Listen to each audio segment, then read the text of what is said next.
Okay, cool. So we've got this little girl at home. She's about 4 years old. She's super funny. We love her to bits. She's crazy. She's got this crazy mop of blonde hair, and she's so funny. She's kind as well, and she's a bright little spark. And she's mischievous as hell, which we love about her. And she's got her daddy wrapped round her little finger. One day, she came home from nursery, and she said, "Daddy, someone was really nasty to me today." And do you know what?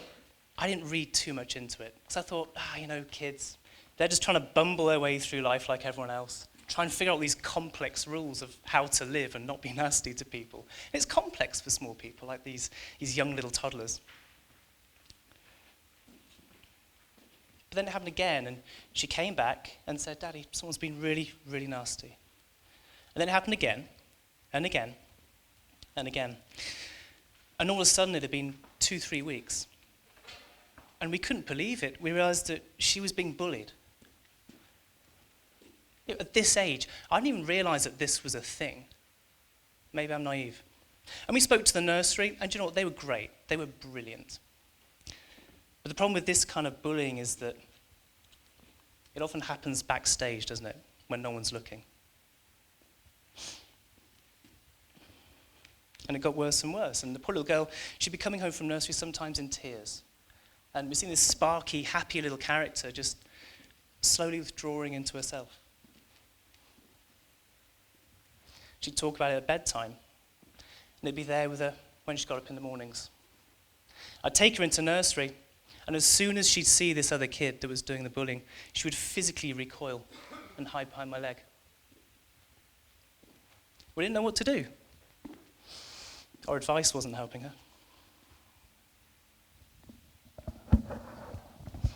Kids in the UK now are pretty miserable.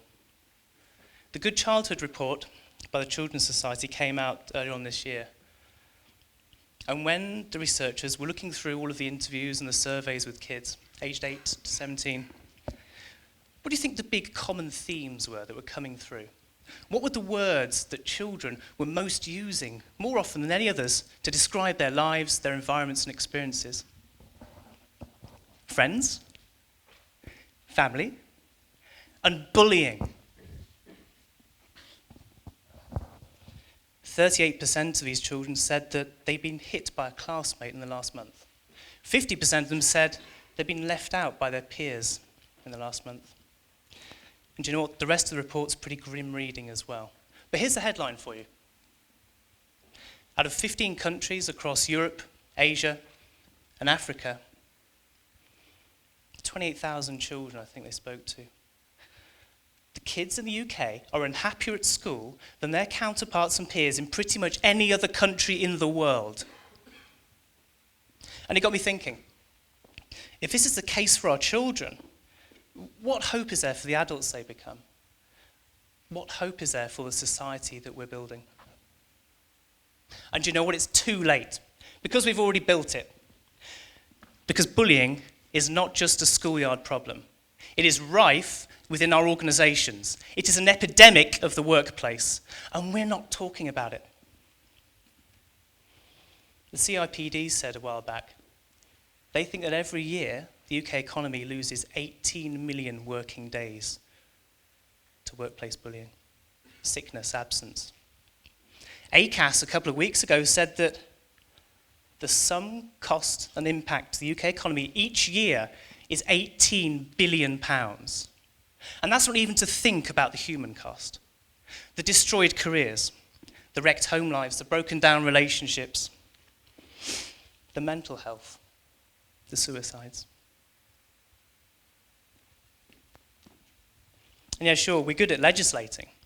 We legislate against discriminating, quite rightly, on the grounds of age, sex, gender, disability, sexuality. It doesn't mean we're good at doing anything about it, but we legislate.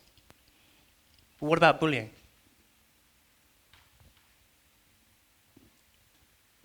Another problem. A lot of the bullies in the workplace, you could call them equal opportunities bullies. They don't care about the colour of your skin. They don't care who you fall in love with or which God you pray to. And they're not breaking any particular law. You see, this kind of bullying, it falls between the cracks. It happens between the lines on the page. Very rarely does it become physical. Often it's very subtle, but sustained. And over a period of days, months, sometimes years, people are slowly ground down by this behavior. Why aren't we talking about it? Again, ACAS found from their research that people are simply too fearful to come forward. They fear the repercussions. Which makes me think that being bullied at work is a lonely place to be. And what I want to know is, who's got their back? Is it our leaders and managers? I'm not sure.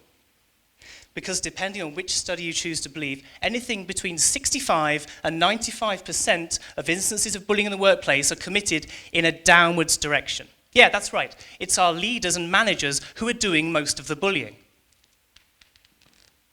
They're also the people responsible for protecting us from bullying. They're marking their own homework.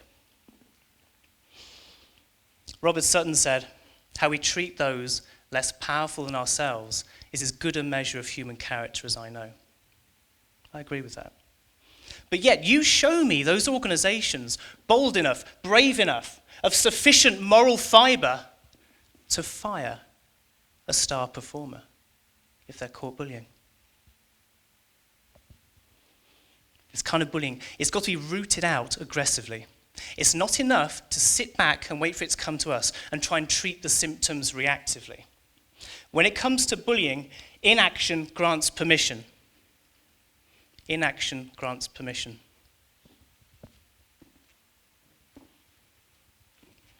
Why aren't we standing up to these bullies? Part of the problem might be because we think we are. We've got HR for that. Here's a secret for you. HR is not your friend. HR serves leadership. The same leadership that, statistically, is doing all of the bullying, right? And to us, neither is it fair that we push bullying in HR's direction and expect them to come with some kind of magical solution. They don't have the right tools for the job. It's not their fault. They've been set up to fail. It's not their fault. Do you know what? Let me rewind a bit. I think there's another perspective on this as well. Grunter and Whitaker said, the culture of any organization will be shaped by the worst behavior the leader is willing to let go. And I think we like this. I think we like it because it gives us an easy way out, doesn't it? It enables us to be passive. It enables us to pass it off as someone else's problem.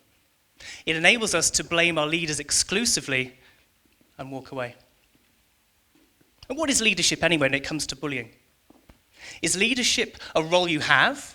Or is leadership a thing we can all do? Inaction grants permission. Sure, it applies to our leaders.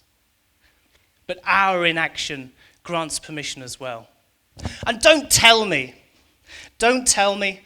that your organization is fine. Your business is fine. Because you've got a policy, a procedure, a process in place for dealing with bullying. Well, how's that working out? Sat in everyone's bottom drawer. We don't solve a human problem like this with more paperwork. We solve a behavioral problem with behavior. We solve a cultural problem with culture. Because it's hard to be a bully when the culture you're in calls it out.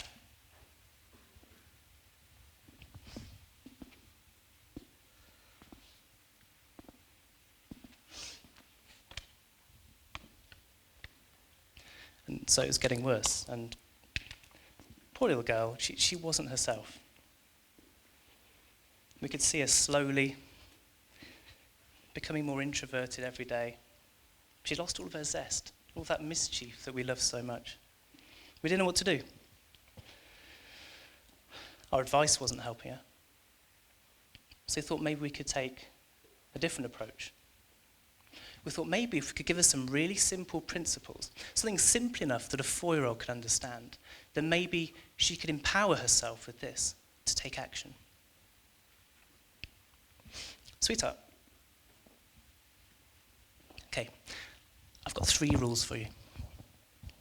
Number 1, play with people who make you happy. I like that one. Number 2, those people who make you sad all the time are not your friends, darling. Number 3, if someone else is making your friends sad, you better do something about it. Got it? High five. And off she went. And we crossed our fingers. And do you know what? In 2 or 3 days, something had happened. Maybe she was smiling a little bit more, or maybe laughing a little bit more. But as the days wore on, she seemed to every day get a little bit stronger. Every day she seemed to get just a little bit braver. Every day she got a little bit of that confidence back. And whereas previously, on the way into nursery, she'd be cowering behind my leg, now she'd be walking beside me, holding my hand. And then a couple of weeks after that, she'd be running past me to get into the door of nursery. And then one lovely summery day, we were out riding the bike, and she told me a little story. Daddy, yes, sweetheart, someone was really nasty to my friend today. Oh, that's not nice. What did you do? Daddy, I said, stop it! Wow. Way to go. What happened then? Daddy, they stopped it. Way to go. That was really kind and brave. I'm really proud of you. What did you do next? Daddy, we went off and played with someone who makes us happy.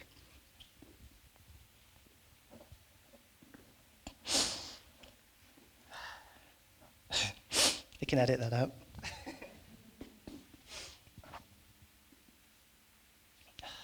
And look, I know it's really, really hard to stand up for ourselves. It's really hard to stand up for the people. It's hard to be the one that stands aside from the crowd and says no.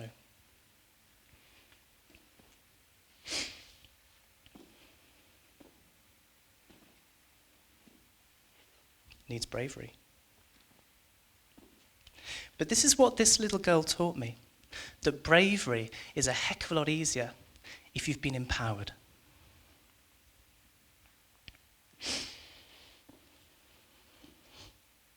And it got me thinking, if a 4-year-old can take such simple little principles and use them to turn around their own context in quite a short space of time as well, all by herself, then why couldn't some of this thinking apply to the workplace as well? I think it can. So number 1, play with people who make you happy. So recruit for values. Recruit to maintain and build a positive working culture. Pre-screen out the bad guys. Number 2, those people who make you sad are not your friends. If we find a bully in our midst, they are swiftly ejected, because we acknowledge that having a positive working culture is one of our greatest assets. Number 3, if someone else is making your friends sad, you better do something about it. So we form internal communities built around principles of trust, respect, and support. If one of us steps out of line, we nudge them straight back in. In this way, we become self-regulating. This does not require policies, procedures, and paperwork. And look, I'm just a guy, by the way. I'm a customer experience and experience design consultant. I'm not an expert on bullying or leadership. But I think that's kind of the point, because neither is she.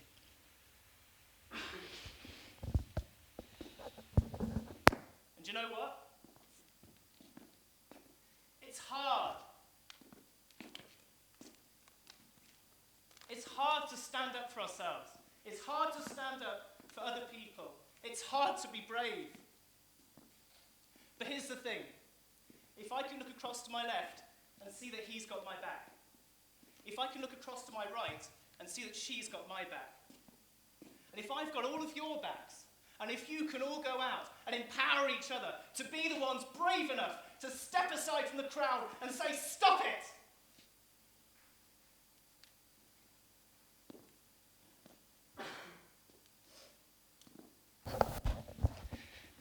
Then maybe we could solve a cultural problem with culture. Because eliminating bullying in the workplace is a team event.